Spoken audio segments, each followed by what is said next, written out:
소개팅은 우리가 사실 전문 분야는 아니지만 경제적인 것만큼, 재테크만큼은 우리가 해드려야죠. 도움을 확실히 드릴 수 있잖아요. 네. 어떤 계획을 세워야 할지 김경필 멘토님, 전인구 소장님 모셔서 이야기 들어보도록 하겠습니다. 네, 어서 오세요. 반갑습니다. 네. 어디 영수증 보셨죠? 보시죠? 네. 예, 어떻습니까? 사실 이분의 패턴 아까 말씀해 주셨잖아요. 담배, 그리고 캔맥주, 그리고 뭐였죠? 테이크아웃 커피. 커피. 예, 이게 이제 계속 반복이 되는데 제가 한번 세봤거든요. 담배를 보니까 15갑을 사셨는데 이게 한 67,500, 한 7만 원 돈 정도 되고 캔맥주를 71캔을 드셨어요. 야, 이렇게 많아요? 71캔. 일은 한 캔. 근데 이거는 술 먹는 거, 뭐 소주 먹는 거 이런 거 다 빼고 그냥 편의점에서 습관처럼 집어든 것만 71캔. 요게 18만 원 정도 됩니다. 그리고 테이크아웃 커피는 31잔을 드셨습니다. 진짜 하루에 한 개씩 먹네요. 예. 11만 원. 그러니까 한 달에 36만 원 정도가 그냥 나가게 되는데 이게 1년 따져보니까 432만 원입니다. 와. 자, 근데 이걸 제가 왜 말씀드리냐면 전인구 소장님 술, 담배, 커피 이거 거의 안 하시죠? 거의 안 하죠. 거의 안 하죠. 저도 술, 담배. 그러니까 이게 이제 저희 같은 부류의 사람들은 전혀 안 쓰는 돈을 그냥 1년에 한 500만 원 정도를 이렇게 쓰고 계시는 거예요. 그러네요. 그러네요. 이게 10년이면 5천입니다, 5천만 5천. 근데 이게 또 5천만 되는 게 아니죠. 또 5천으로 투자를 해갖고 또 한 1억을 만들어 버리니까 그쵸. 1억 차이 나는 거예요. 그래서 사실은 되게 작은 것 같지만 세다. 이런 거에서 소개팅 사연만 보고 있어서 몰랐는데 적금이 하나도 없대요. 이건 아, 괜찮은 예. 겁니까? 그러니까. 오피스텔을 가지고 있고 거기에 이제 대출 빼고 여러 가지 자산을 보면 순자산이 한 2억 정도 되시거든요. 그럼 나이가 37에 2억이다 그러면 사실은 아주 나쁜 편은 아니지 않습니까? 이 경우에는 이제 본인이 근로소득 외에 뭔가 자본소득으로 넘어가기 위한 어떤 단계로서의 그 목돈은 충분히 있다라고 봐야 돼요. 그러니까 이분이 목표를 뭐라고 얘기하셨냐면 이 오피스텔은 전세를 주고 빨리 그쵸. 이제 신혼집을 신혼집. 마련하게 되면 전세. 요걸 또 전세로 가려고 한다라고 이렇게 얘기를 하셨는데 저는 이거는 아니라고 생각을 합니다. 그러니까 그러면 어떻게? 지금 오피스텔이 2억이라 그러면 이제 다음 단계는 내가 자가로 아파트를 가든지 아니면 조금 무리해서 대출을 받더라도 아파트를 가야지. 네. 아, 목표 자체를 좀 수정하시고 그렇죠. 싶다는 목표를 거죠? 조금 수정하시는 게 아. 네, 좋지 않을까라는 생각을 네. 하게 됩니다. 돈을 모을 때 너무 정기적금 위주로만 모으는 것보다는 이제는 약간 투자를 가미한 저축을 하는 게 좋을 것 같은데 그래서 제가 이제 아까 그 집에 대한 이야기를 말씀을 드렸는데 요즘 가장 물어보시는 것 중에 하나가 올해는 집값이 좀 떨어진다는 얘기도 있는데 네. 과연 올해는 정말 집을 사야 되냐 뭐 이런 고민을 하시는 분들이 굉장히 많아요. 많거든요.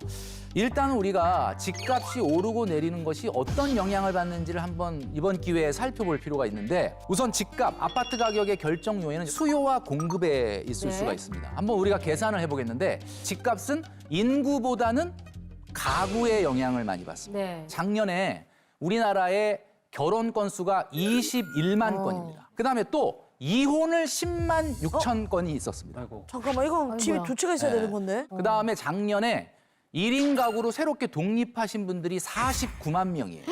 이렇게 많아요? 근데 수요가 또 줄어드는 부분도 있습니다. 작년에 우리나라에서 사망자가 31만 명 정도 되거든요.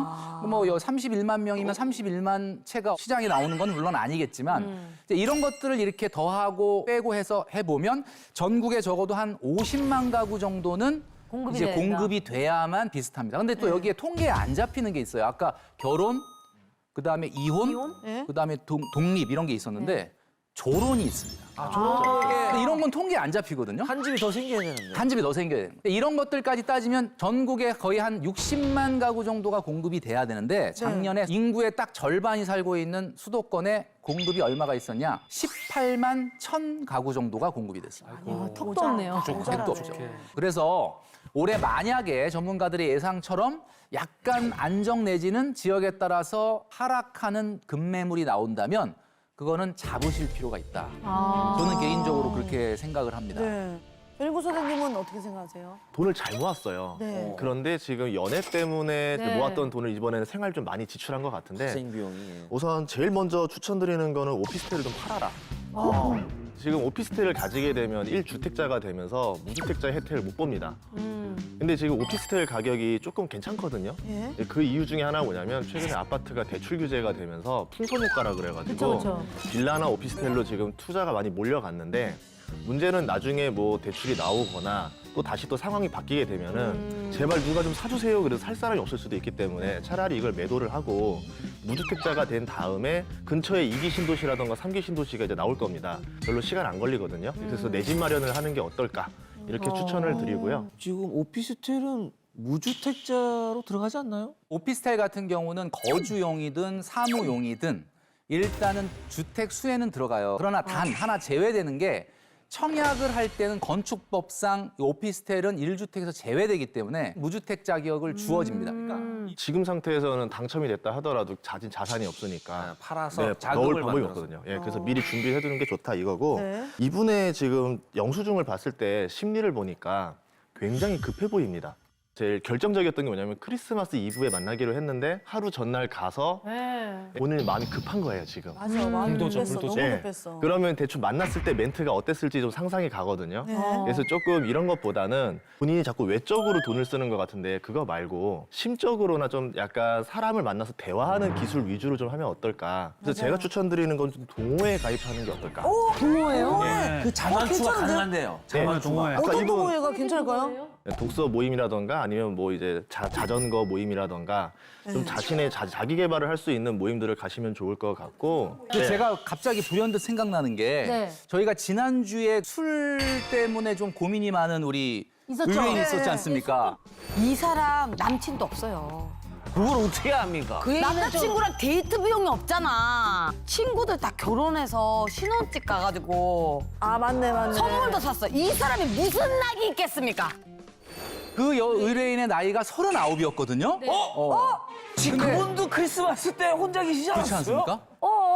잠깐만. 잠깐만 국민영수증이 자만추가 아니라 영만추? 영만추 어때요? 영만추. 지난주에 그분 같은 경우 평균 소득이 프리랜서신데 한 400, 이분이 460, 둘이 합치면은 야, 가구 소득이 860만 원이에요. 아니, 벌써 합쳐서 지금 준비해 오신 거예요. 네, 그래서 860만 원이면 상위 10% 안에 들어가요. 아니 죄송하지만 당사자들한테 물어보지도 않고 일단 합쳐서 오시면 어떻게 해요 솔루션을? 벌써 합가를 하시면 어떡합니까? 술값도 절약되고 굉장히 예, 예. 좋은 솔루션이 어, 아닌가. 너무 좋네요.